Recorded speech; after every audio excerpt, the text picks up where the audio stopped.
Hey, what's going on? Nick Locapo here, coming to you live from the P3 Magic Theater, Columbus, Ohio, where we bring the best magicians in the world here to perform for a small studio audience. But now we're letting you in on the fun as well. In today's episode, we're going to get inside your head as you take a live look at some of the greatest mind readers of all time. And then we're going to head to mystery school, hear about one of the most challenging and hilarious performance situations ever. And finally, we'll get a peek at the newest Penguin Live lecture that just aired. So are you ready? Let's go.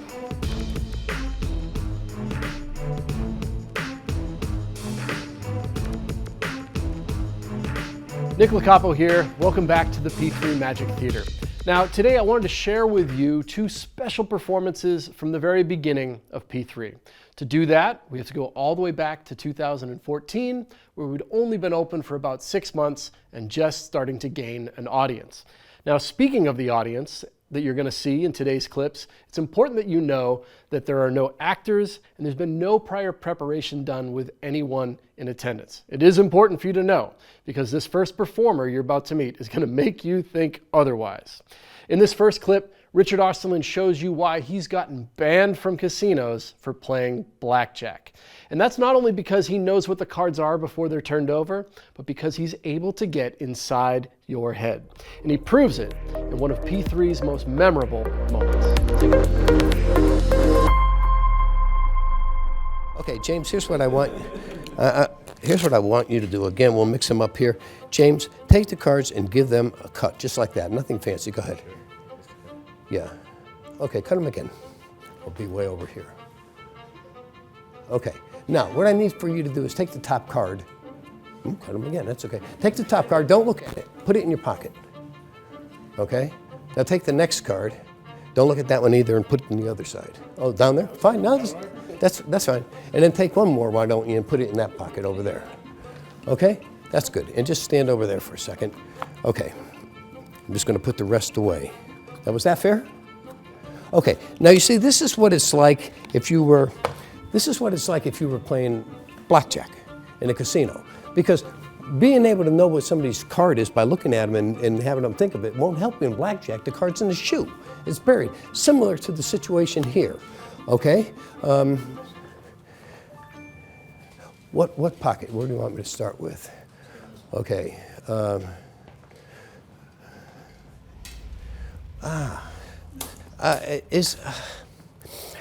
I think it's a black card. I'm just getting like a seven of clubs.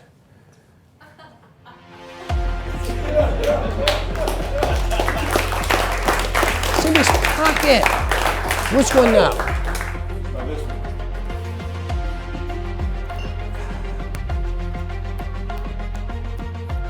10 of spades.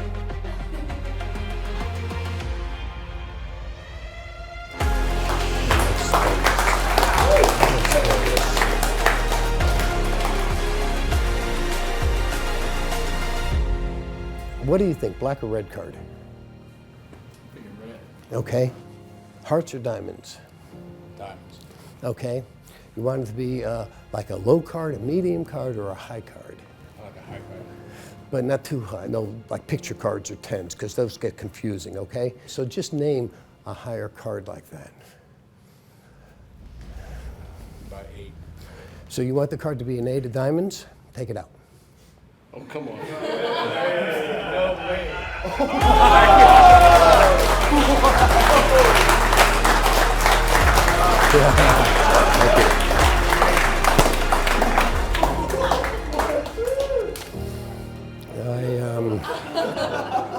I know. Here, I want them back later. I'm going to need them, but for now you can look them over if you want.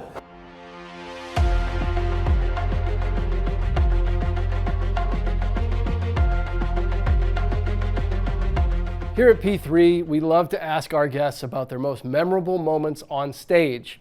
And over the years, we've heard some of the craziest tales imaginable. For today's story, we head to Las Vegas to mystery school and talk with Ross Johnson, another phenomenal mind reader from Chicago. Ross tells us a story about a corporate gig he once performed at that had a very unique lineup of entertainment. I don't want to tell you too much more. Instead, we'll let Ross tell it to you. Enjoy this clip from Ross Johnson's Penguin Live lecture, the bull story. Tell us any funny story that pops into your head that doesn't involve a bull. Oh, God. Well, the bull story is so good. I must tell it now. Then you must tell it. That's right. I want to hear it, but I don't know anything about this, so... Hired to do a program out in Arizona. Okay. They were pharmaceutical salesmen who sold directly to farmers, veterinarian pharmaceuticals. And so there were about 125, 150 cowboy boots. They're dealing direct. Mm-hmm. So I go and meet the committeeman, and he says, well, we've got a couple, we're going to do this out at Pinnacle Peak, which was a cut-your-tie-off bar. So, you know, the guy says, I got one little problem. He says, by the way, there's a little novelty act that we're going to have on before you. And he says, but the problem is that it's a guy from the corporate office. He's a bean counter, and he wants to speak to the group. And I don't know where to place him in the evening. So I said, how long is he going to go? He said 10 minutes. So I said, why don't you, have your cocktails and stuff, and then have everyone sit down and do the 10-minute presentation, and then do dinner, and then do the show.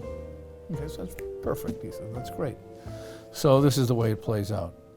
The guys are still getting off the buses. The girls are there, passing out cocktails and stuff. And this guy comes out, okay, everyone, sit down. He says, we're going to have a presentation now. So they didn't get to that. And he starts talking about the company and the fact that it's the best company of its type, blah, blah, blah. And it's 10 minutes, it's 20 minutes, it's 30 minutes, it's 40 minutes, it's 50 minutes, and this is not an exaggeration. It's pushing on an hour. The guy that was in charge is going crazy. And at the end of this 55 minutes or so, and I thought it was a gag, the guy says, well, we have the best company of its type, certainly in the country, if not the world, but as I look over this group, I see a lot of dead wood. And believe you me, in the next 6 to 8 weeks, we are going to cut it out. Please welcome Ralph Johnson! So, I thought it was a gag. The guy that was in charge, he just went nuts. He said, what? And so now I'm doing a little walk around, and I can say these guys are angry. They were just insulted and angry men, and they're starting drinking long necks, So, comes showtime, and the little novelty act comes out before me, which is Frosty the Bull. I Googled Frosty a couple years ago. He still was operating. They must have a different Frosty. So, they bring out this bull, and it's white, hence the name, Frosty. In a restaurant. Yeah, it was out. It wasn't outdoors, but and they go around and they get a guy out and they put him on the thing, and he's on the saddle that's on its back. Don't tip the method. No, well, I will. I'm going to tip the method on this. And they go around, and another guy comes out, and then they bring the bull to the center of the performing area. This here's the one is Frosty, the only one-uddered cow in existence in America.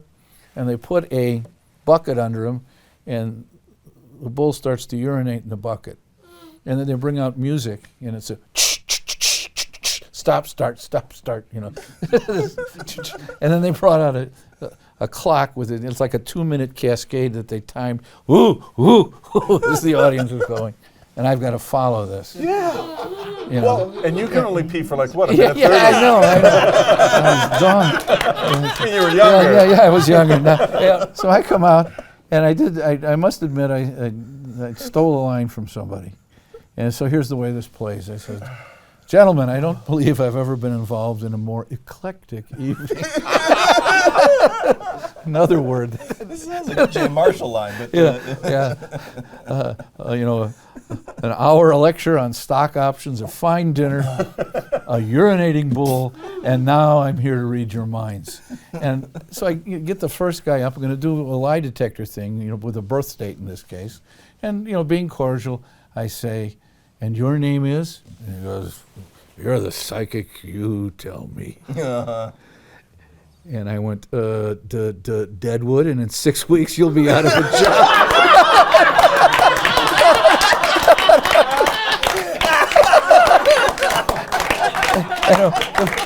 It was like the vacuum being sucked out of the room. You know. And I'm thinking, okay, what am I going to do now? Am I going to run? But they knew that I knew that they were insulted by the thing. And, you know, I got through this. It wasn't an easy show to do when they're all drunk.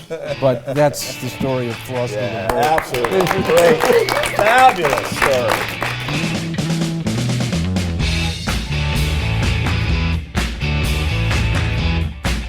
The newest episode of Penguin Live aired last week featuring Jackie Yu. Jackie's magic is innovative and original. He's won countless magic competitions and has made multiple television appearances, including success on America's Got Talent. In this act, Jackie shares a strong collection of parlor and close-up material. Among my favorites were his ninja ring routine, coins through plastic bag, and his diamond matrix. And what I really loved about Jackie's act was his ability to take stage magic elements and weave them into his close-up routines, making everything feel like a showpiece. And to show you just what I mean, take a peek at his closer from his Penguin Live act, the Diamond Matrix.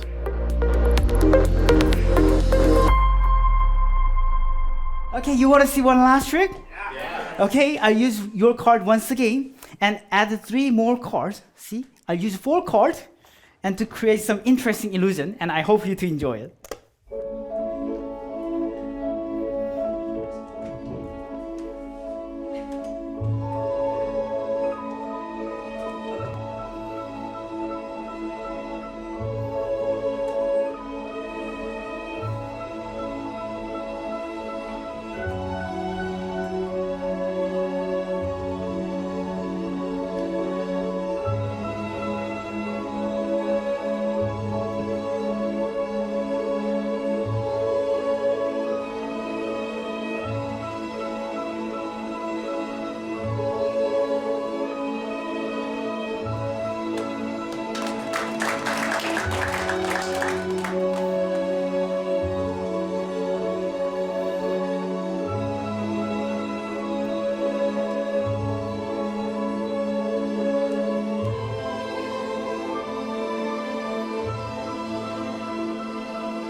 And this is a present for you.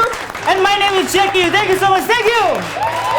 To see all the newest acts, you'll want to subscribe to the Penguin Live All Access Pass. You'll be entertained by incredible performances and learn the real secrets behind them, all filmed right here at the P3 Magic Theater for one low price.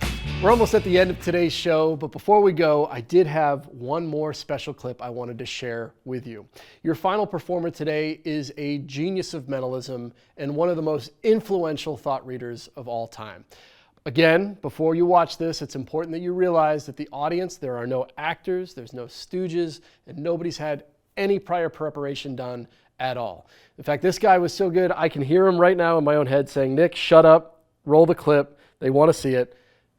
And I do too. So take a look at this extended performance clip of the master mentalist, Bob Cassidy. Now this is an interesting thing. This is an experiment not only in telepathy, but in synchronicity, meaningful coincidence. You've been together for 3 years. You kind of know how each other thinks, right? Well, Stacy, you know a lot more about how he thinks than he knows how you think. Am I right? Yeah. She's constantly baffling you. Stacy, I want you to see the movie screen in your mind. All right, see it right up there. I want you to visualize on that screen the face of a famous person. It can be anybody in history. Does one come to mind? Good. Stuart, I want you to imagine on the screen a globe of the world spinning around, all right? It's stopping. You're zooming in to a place in the world that is somehow famous, that people will think of. I mean, don't think of Patterson, New Jersey, okay? Or anything like that. Does one come to your mind? Now, you have no idea of the place, the name she's thinking of, right? Wouldn't it be interesting if they were related? Stacy, I have a piece of paper here for you. Well, actually, it's a piece of index card. I'm going to fold it into quarters, and I'm going to give you one as well. And they're going to look identical. Here, hold this. That's why I'm folding them for you, so they look exactly the same. That's important. We don't want to know whose is whose later on, okay? Each of you print your thought on the card. When you're done, fold it into quarters, just the way it was. That way they'll look exactly the same. Are we done? Stuart, you have no idea what Stacy is still trying to spell over there? And Stacy, you have no idea what Stuart wrote, do you? Well, you can return the pencils to me, not the cards. Stuart, will you hand your card to Stacy? Stacy, put both of them behind your back. You doing that? Mix them up until you don't know which is which. I'm going to trust you here, okay? She's already lost, okay. She's going to hand me one. The one she hands me is eliminated the moment I touch it. The one she keeps will be the target image. And I think you all agree no one here could possibly know what that would be. Even they couldn't know. Hand me the one you don't want. You sure? Change your mind if you like. You seem confident. Okay, here's what we're going to do. We're going to burn this. Now, I may be burning the name, I may be burning the place. In fact, I'm burning my fingers at this point.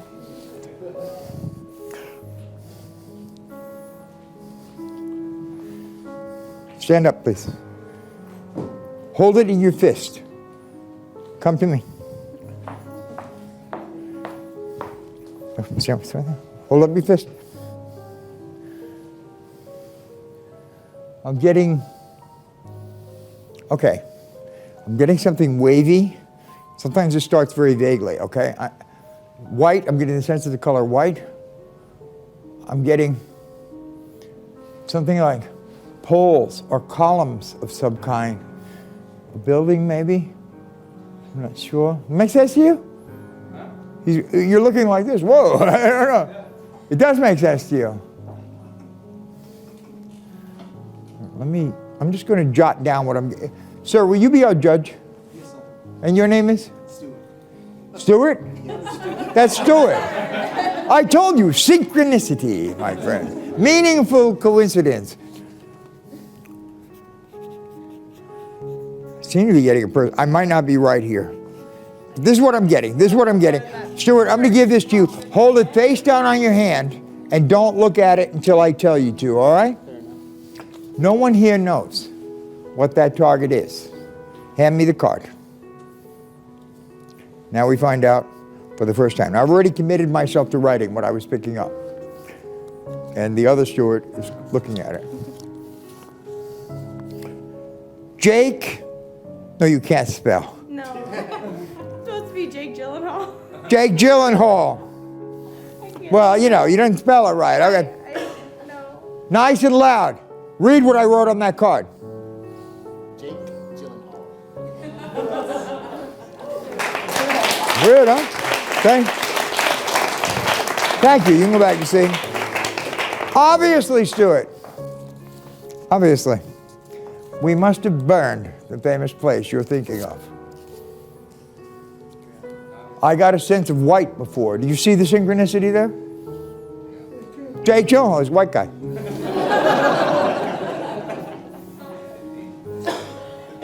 See the place in your mind. Obviously, we destroyed this, and I have to go on trust right now. Nobody could possibly know the name of the place we destroyed. I'm getting a sense of motion, people moving. Does this make sense to you? People moving around. I'm getting a sense of sound. Does that make sense to you? I'm hearing. I'm going to do this so the whole audience can see the process instead of writing it small like I did before. I'm going to write what I'm getting. The white, the columns. Remember I got columns before? Like in the front of a mansion of some kind. Almost like a An old plantation or something. Does that make sense to you? Yeah. I got that before she even. All right. I'll write what I'm getting here. I'm not sure, to be honest with you. Committed myself, will close this so I can't change what I've written. But nice and loud, Stuart. He could have thought of any place in the entire world. Nice and loud. What are you thinking of? New Orleans. New Orleans? New Orleans? Close enough? Give him a nice round of applause.